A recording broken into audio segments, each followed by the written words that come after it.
I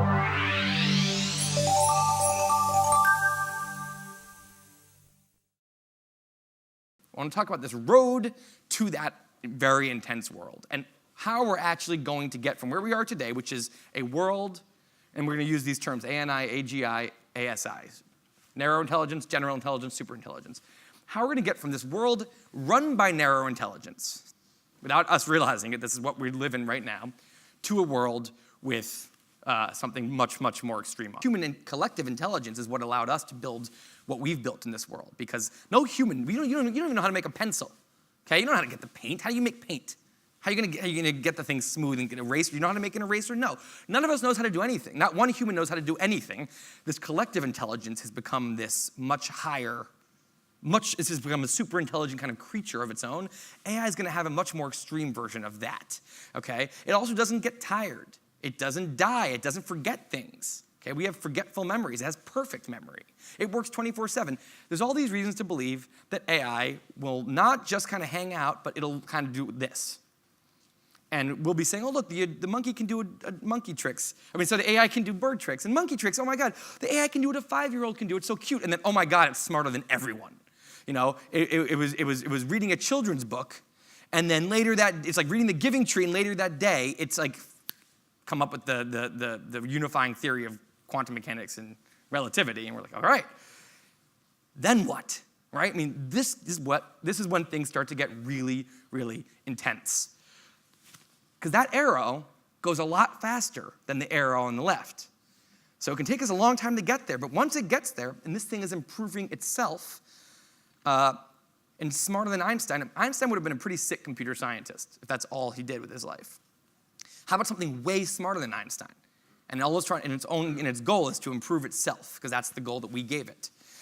Okay, so we call this the takeoff speed, going from human level remember breadth, human level breadth intelligence, meaning you could have a chat with an AI, and it is going to sound like your friend. It's going to understand life. You're going to ask advice on anything. You can brainstorm your musical with it. You can brainstorm your strategy at work. You can brainstorm a fight with your husband with it. How fast does it get from there to something so smart that something we can't even begin to understand? We call that the takeoff speed. There's different arguments about how long, but a lot of people think it's going to be very, very quick, because it's this thing, recursive self-improvement. Einstein can program itself pretty quickly. Something smarter than Einstein can go even quicker, and we can have something called an intelligence explosion. So to look at another one of my scientific graphs, we have the intelligence staircase. Now, if this is somewhat what it would look like. Humans and chimps are 2 steps apart on there, okay? Think about what that 2 steps means.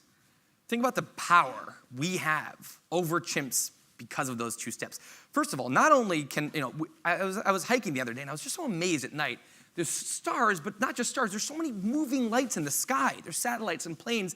And I'm thinking, like, how smart are humans that we can put lights in the sky? We're just a fleshy, biological creature. We don't know how to do that. How far is a chimp from being able to put a light in the sky, right? And not only could it not do that, if we tried to show it the light in the sky, it's going to assume it's part of nature. We couldn't even tell it we did that, because it's not even capable of understanding what it is, no matter how hard we tried. So let's move that 2 steps forward, okay? If there's AI on that step, that green step 2 above us, not only can we not do what it can do, we won't even get what it did, even if it tried to tell us. That's the level of it. That's the intense level we're talking about here. Something that humans literally aren't capable of understanding. That's the kind of technology that just 2 steps can do. Not to mention power. If a chimp is a bunch of chimps and a bunch of humans, and they're in a battle, not going to go well for the chimps. We have cages. This is in the stage where philosophy is debating this. Nick Bostrom and others at Oxford and Ray Kurzweil and a lot of people are talking about this.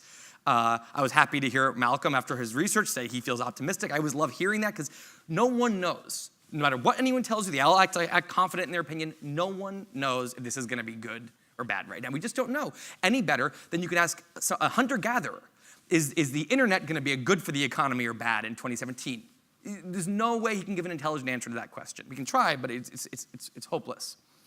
So there's really 2 questions here. When is this going to happen? And then how is this going to turn out for us when we get to this God-like force on this planet? Soon. Well, a lot of people do think we're here. And there's more agreement here than there is in the good, bad thing. Most AI experts kind of think this is happening. I expected when I first researched this, some people to say, oh, it's 10,000 years away. We'll never. No, actually, the short estimates were like 10 years from now, and the long estimates were like 100. I'm like, 100? That's still pretty soon. Like, most estimates have this happening in a lot of our lifespans, okay? So they actually did a survey of like 100 AI experts, and they spanned from the AI experts spanned from the people who are more optimistic than the layman would be to more pessimistic than the layman would be. So some of them are the most skeptical people. And the median, they asked, when is it 50% likely that we'll have AI? In other words, when in the future do we hit the year when you believe it's more likely than not that we've hit artificial general intelligence? And they asked the same question for superintelligence, and the answers was 2040 and 2060 was the median answer. That's really soon.